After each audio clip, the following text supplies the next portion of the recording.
বিশ্বজিৎ হাজৰিকা হত্যাকাণ্ডৰ master mind Ajay কলিতাক লগত লৈ আৰক্ষীয়ে চলাইছে অভিযান 6 মাইলৰ এটা নলাত প্ৰায় 2 ঘণ্টা ধৰি অভিযান চলাইছে দিছপুৰ আৰক্ষীয়ে 9 অক্টোবৰত 6 মাইলৰ টঙৰা সত্ৰৰ সমীপৰ পৰা অপহৰণ কৰিছিল বিশ্বজিৎ হাজৰিকাক অপহৰণ কৰাৰ পিছত বিশ্বজিতৰ মোবাইলটো পেলাইছিল 6 মাইলৰ এটা নলাত অপহৰণ কাণ্ডৰ মাষ্টাৰ মাইণ্ড অজয় কলিতাই পেলাইছিল মোবাইলটো বুলি জানিব পৰা গৈছে বিশ্বজিতৰ মোবাইলৰ সন্ধানত দিছপুৰ আৰক্ষীয়ে চলাইছে অভিযান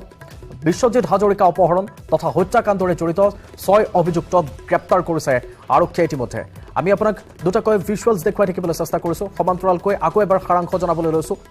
বিশ্বজিৎ হাজৰিকা হত্যাকাণ্ডৰ মাষ্টাৰ মাইণ্ড অজয় কলিতাক ইতিমধ্যে লগত লৈ আৰক্ষীয়ে অভিযান চলাইছে 6 মাইলৰ এটা নলাত প্ৰায় 2 ঘণ্টা ধৰি অভিযান চলাইছে দিছপুৰ আৰক্ষীয়ে 9 অক্টোবৰত 6 মাইলৰ টঙৰা সত্ৰৰ সমীপৰ পৰা অপহৰণ কৰা হৈছিল বিশ্বজিৎ হাজৰিকাক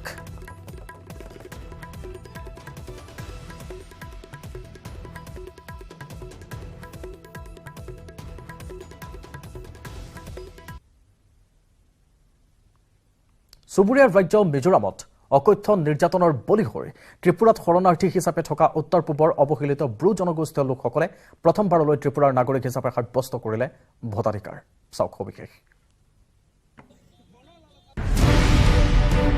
ব্ৰু জনগোষ্ঠী ত্ৰিপুৰা দশক ধৰি শৰণাৰ্থীৰ চেকা কপালত লৈয়ে বাস কৰা ব্ৰু জনগোষ্ঠীয়ে এইবাৰ ত্ৰিপুৰাৰ নাগৰিকৰ মৰ্যাদা পালে আঁতৰিল শৰণাৰ্থীৰ চেকা ত্ৰিপুৰাৰ নাগৰিক হিচাপে এবাৰ ভোটাধিকাৰ সাব্যস্ত কৰিলে ব্ৰু জনগোষ্ঠীয় লোকসকলে স্থায়ী বাসিন্দা হিসাবে যখন তারা পিআরটিসি পেয়েছে তারপরেই কিন্তু তারা এই প্রথমবার ত্রিপুরা রাজ্যের ভোটার হিসাবে স্বীকৃত পেয়ে আজ ভোট दान করছে। कैंप का नाम क्या है? ये कास्काओ यहाँ पे में 2 है, एक मेन है, एक ऑक्सिलरी है। तो कितना वोटर है यहाँ पे 1145। 1997 চনলৈকে মিজোৰামত বাস কৰা এই জনগোষ্ঠীটোৰ বহু লোকক খেদি পঠিওৱা হৈছিল মিজোৰামৰ পৰা গণহত্যা গণধৰ্ষণৰ দৰে অত্যাচাৰৰ বলি হৈ ত্ৰিপুৰাত শৰণাৰ্থী হিচাপে বাস কৰা এই ব্ৰু জনগোষ্ঠীক 2019 চনত গৃহমন্ত্ৰী অমিত শ্বাহে নাগৰিকত্ব প্ৰদানৰ ব্যৱস্থা কৰিছিল ত্ৰিপুৰাৰ পূৰ্বৰ মুখ্যমন্ত্ৰী বিপ্লৱ দেৱেও এই ক্ষেত্ৰত লৈছিল বিশেষ উদ্যোগ ত্ৰিপুৰাৰ উত্তৰ ত্ৰিপুৰা জিলাৰ পানীসাগৰ আৰু কাঞ্চনপুৰ মহকুমাৰ 7টাকৈ শৰণাৰ্থী শিবিৰত দিন পাৰ কৰা এইসকল জনগোষ্ঠীয় লোক এইবাৰ আনন্দিত কাৰণ তেওঁলোক এতিয়া আৰু শৰণাৰ্থী এইবাৰ নিৰ্বাচনত তেওঁলোকে ভোটদান কৰিলে ত্ৰিপুৰাৰ নাগৰিক হিচাপে প্রথম ভোট আমার এখানে 5 বছর যে যাবত আমার এখন ভোট দেওয়ার জন্য এখানে আমার আজকে প্রথমেই আমার ভোট দিতেছি ত্রিপুরা মধ্যে দিছে না এই প্রথম দিছে কেমন লাগতাছে ভোট দিয়া ভালো লাগেনি ভালো মিজোৰামত চৰম নিৰ্যাতনৰ বলি হৈ জন্মভূমি এৰি ত্ৰিপুৰাত দুখ কষ্টৰ মাজত শৰণাৰ্থী হিচাপে দিন পাৰ কৰা এইসকল জনগোষ্ঠীয় লোকক আশ্ৰয় প্ৰদান কৰিছিল ত্ৰিপুৰাৰ জনসাধাৰণে ন্যায্য প্ৰাপ্তিৰ বাবে সশস্ত্ৰ সংগ্ৰামৰ পথ লৈ বিফল হোৱা এই জনগোষ্ঠীটোৰ মুখত হাঁহি বিৰিঙালে নৰেন্দ্ৰ মোদীৰ নেতৃত্বাধীন এনডিএ চৰকাৰে পানীসাগৰ বিধানসভা সমষ্টিতে 1146 জন ব্ৰু জনগোষ্ঠীয়ে সাব্যস্ত কৰিলে ভোটাধিকাৰ চৰকাৰ যি দলে গঠন নকৰক কিয় দীৰ্ঘদিনে লাঞ্ছিত বঞ্চিত এই জনগোষ্ঠীটোৰ বাবে এইবাৰৰ নিৰ্বাচনৰ এই প্ৰাপ্তি সমগ্ৰ ত্ৰিপুৰাৰ বাবে শুভ সংবাদ ত্ৰিপুৰাৰ পৰা Nil Bhattacharya report news 18 Assam north east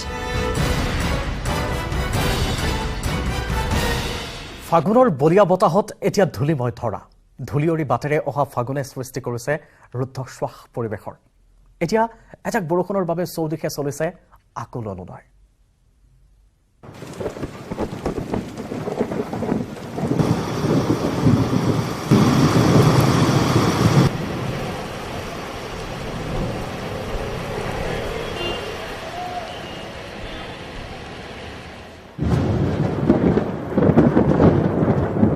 এতিয়া বৰষুণ যেন এক সপোন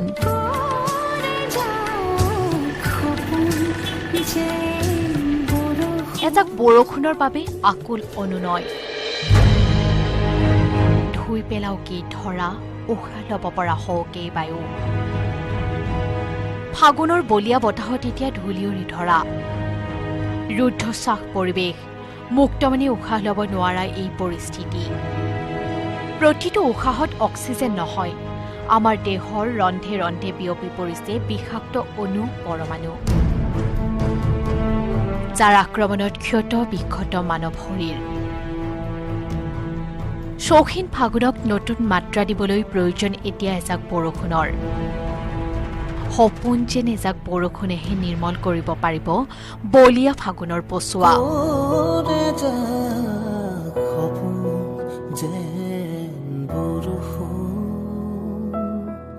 বিগত বছৰত ৰাজ্যত অভাৱনীয়ভাৱে হ্ৰাস পাইছে বৰষুণৰ পৰিমাণ 40% পৰ্যন্ত হ্ৰাস পাইছে বৰষুণৰ নাটনিত সেউজীয়া অৰণ্য ৰঙচুৱা হৈছে জানজুৰি শুকাইছে বৰলুইতৰ গতিও স্থবিৰ হৈছে আৰু ইফালে বতাহত উৰিছে বীজাণু বিষাক্ত ৰোগত আক্ৰান্ত হৈছে মানৱকুল ক'ত হেৰাল বৰষুণ এয়া জলবায়ু পৰিৱৰ্তন নে মানৱ সৃষ্ট সংকট আৰু কিমান দিন অপেক্ষা কৰিব লাগিব এজাক বৰষুণ গোসাইগাঁৱত শিহৰণকাৰী ঘটনা অধিবক্তাৰ ওপৰত এচিড আক্ৰমণ দুৰ্বৃত্তৰ গুৱাহাটীত চিকিৎসাধীন হৈ আছে সেইগৰাকী অধিবক্তা গোসাইগাঁৱত এচিড আক্ৰমণ এগৰাকী অধিবক্তালৈ লক্ষ্য কৰি দুৰ্বৃত্তই নিক্ষেপ কৰিলে এচিড গুৰুতৰভাৱে আঘাতপ্ৰাপ্ত গোসাইগাঁৱৰ জ্যেষ্ঠ অধিবক্তা আব্দুছ সামাদ আহমেদ এই এচিড আক্ৰমণত ক্ষতিগ্ৰস্ত হ'ল অধিবক্তাগৰাকীৰ মুখমণ্ডল আৰু বাওঁ চকু নিশা নিজৰ কৰ্ম সামৰি গোসাইগাঁৱৰ পদ্মবিলত থকা নিজৰ ঘৰত প্ৰৱেশ কৰাৰ সময়তেই পূৰ্বৰে পৰা খাপ পিন্ধি থকা অচিনাক্ত দুৰ্বৃত্তই অধিবক্তা আব্দুছ সামাদ আহমেদৰ মুখলৈ লক্ষ্য কৰি নিক্ষেপ কৰিছিল এচিড সেই সময়ত অধিবক্তাগৰাকীৰ ঘৰত কোনো নাছিল আৰু তাৰে সুযোগ লৈ অধিবক্তাগৰাকীৰ দেহত এচিড ছটিয়াই পলায়ন কৰে দুৰ্বৃত্ত ইয়াৰ পিছতে গোসাইগাঁও চিকিৎসালয়ত অধিবক্তাগৰাকীক ভৰ্তি কৰোৱা হয় যদিও উন্নত চিকিৎসাৰ বাবে তেওঁ গুৱাহাটীৰ এখন চিকিৎসালয়ত ভৰ্তি কৰোৱা হয় মুখত চকুত আৰু গোটেই গাতে মোটামুটি এচিড মাৰিলে তাৰ অৱস্থাটো একেবাৰে বেয়া হৈ গ'ল এতিয়া গোসাইগাঁও হস্পিটেলত লৈ আহিছিল ইয়াৰ পৰা ৰেফাৰ কৰিলে তাৰ চকু যিটো লেফ্ট চাইডৰ চকুত বেয়াকৈ আঘাত পাইছে এগৰাকী অধিবক্তাৰ ওপৰত এচিড আক্ৰমণৰ ঘটনা অকল্পনীয় বুলি মন্তব্য কৰি স্থানীয় ৰাইজে দোষী কৰায়ত্ব কৰি কঠোৰ শাস্তি বিহাৰ দাবী তুলিছে অধিবক্তাৰ ওপৰত এনেকুৱা দুৰ্বৃত্তই আক্ৰমণ কৰিব আমি কেতিয়াও কল্পনা কৰা নাছিলোঁ এইটো এটা গৰিহণাৰ বিষয় এডমিনিষ্ট্ৰেশ্যনক এইখিনি আহ্বান জনাম তেওঁলোকে যাতে সঠিকভাৱে তদন্ত কৰি কোনে দোষী হয় তেওঁক উপযুক্ত শাস্তি বিহে ইফালে এই ঘটনাক গৰিহণা দিছে গোসাইগাঁও উকিল সন্থাই আমি গোসাইগাঁৱৰ উকিল সন্থাৰ পৰা তীব্ৰ ভাষাৰে গৰিহণা জনাইছোঁ লগতে উক্ত ঘটনাৰ লগত জড়িত প্ৰত্যেকজন দোষীক কৰায়ত্ব কৰি তীব্ৰতাৰে শাস্তিৰ ব্যৱস্থা কৰিবলৈ পুলিচ প্ৰশাসনক অনুৰোধ জনাইছোঁ শহীদুল হকৰ ৰিপৰ্ট নিউজ 18 নৰ্থ ইষ্ট ৰঙিয়াত ড্ৰাগছ সৰবৰাহকাৰীৰ কৌশল দেখি তবদ মানিছে আৰক্ষীয়ে পেট্ৰলৰ টেংকিত লুকুৱাই অনা 1 কোটি টকাৰ ড্ৰাগছ জব্দ কৰিবলৈ সক্ষম হৈছে ৰঙিয়া আৰক্ষীয়ে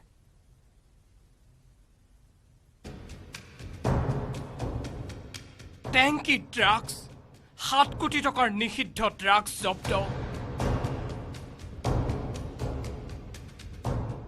বলেৰো বাহনৰ টেংকিত লুকুৱাই আনে ড্ৰাগছ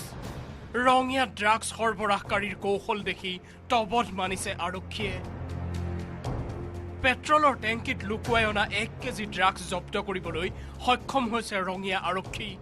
মণিপুৰৰ পৰা AS01 BS5209 নম্বৰৰ বগা ৰঙৰ বলেৰো গাড়ীৰ টেংকিত স্থাপন কৰি লৈছিল আন এটা গোপন টেংকি যিটো টেংকিত তেল নহয় ভৰাই ড্ৰাগছ দিল্লীলৈ টেংকিত ড্ৰাগছখিনি ভৰাই লৈ গৈ থকা অৱস্থাতেই 7 কোটি টকাৰ নিষিদ্ধ ড্ৰাগছখিনি ধৰা পেলাই ৰঙিয়া আৰক্ষীয়ে আমি প্ৰায় 67 পেকেট আমি সাসপেক্টেড হেৰোইন ষ্টাফ আমি পাইছোঁ আৰু তাৰ এতিয়া আমি তদন্ত চলাই আছোঁ বাকীখিনি এৰেষ্ট কৰা হৈছে যোনজন পেডলাৰ আছিলে পেডলাৰজনকে পোৱা হৈছে ডিমাপুৰৰ পৰা ট্ৰেনজিট কৰিছিলে একদম দিল্লীৰ ফালে গৈ আছিলে দিন বেয়া আছিল ড্ৰাগছ সৰবৰাহ কৰা ৰং বেঞ্জামিন নামৰ লোকজনৰ তেল ভৰাবলৈ লওঁতেই বলেৰো বাহনখনৰ বিজুতি ঘটাত ৰিয়া মটৰ ৱৰ্কাৰ্ছ নামৰ গেৰেজটোত মেৰামতিৰ বাবে ৰখাইছিল গেৰেজটোৰ মেকানিকৰ সন্দেহ উপজাত আৰক্ষীক খবৰ দিয়ে লগে লগে ৰঙিয়া আৰক্ষী উপস্থিত হৈ তালাচী চলাওঁতেই ওলাই পৰিল উৰহি গছৰ উৰ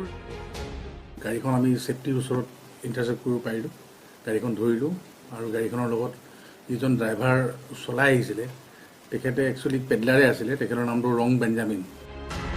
গ্ৰেপ্তাৰ কৰা ৰং বেঞ্জামিনৰ ঘৰ মণিপুৰৰ সেনাপতি জিলাত। আৰক্ষীয়ে ৰং বেঞ্জামিনক গ্ৰেপ্তাৰ কৰি জেৰা চলাই আছে।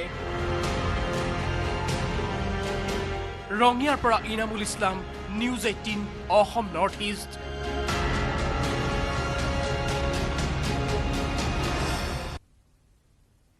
গাড়ীত লিখা আছে ইলেকশ্যন ডিউটি আৰু সেই নিৰ্বাচনৰ কামত ব্যৱহাৰ কৰা গাড়ীৰ পৰা উদ্ধাৰ হৈছে 53 লাখ টকাৰ গাঞ্জা।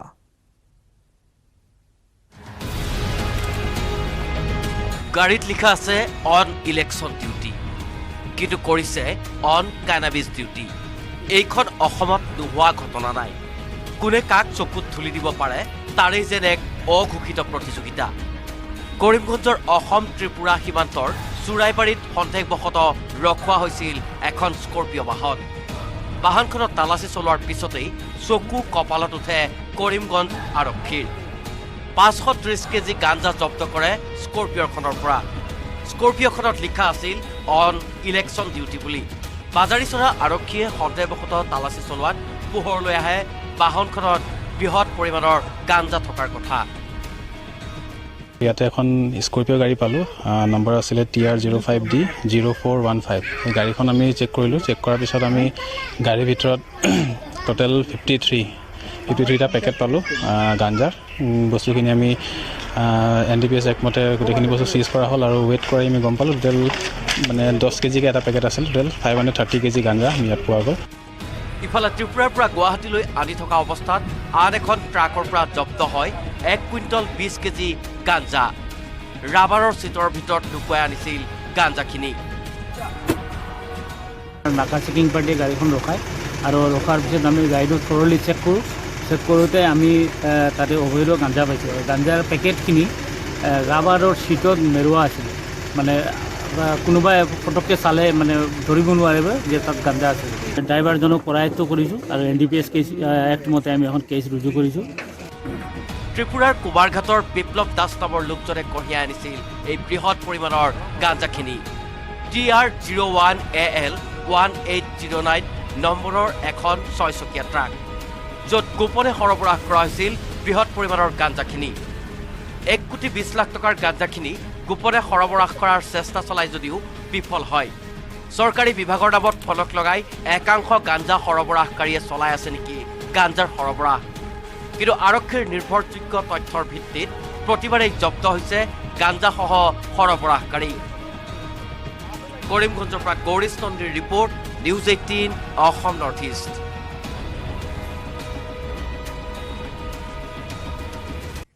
দেৱাদিদেৱ মহাদেৱক আৰাধনা। ৰাজ্যৰ শিৱ মন্দিৰে ভক্তৰ ভিৰ। মনোবাঞ্ছা পূৰণাৰ্থে বাবা ভোলেনাথক আগবঢ়ালে পূজা অৰ্চনা।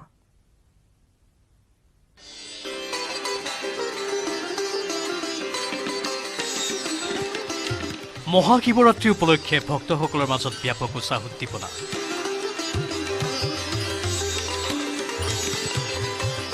ইয়া দিনৰ ভাগৰ শুক্ৰেশ্বৰ দেৱালয়ৰ দৃশ্য। আৰু আজি পুৱাৰ ভাগৰ পৰাই শুক্ৰেশ্বৰ মন্দিৰত যথেষ্ট সংখ্যক ভক্তৰ আগমন ঘটিছে পুৱা 5 বজাৰ পৰাই। আৰু এতিয়াও দেখা পাইছে যে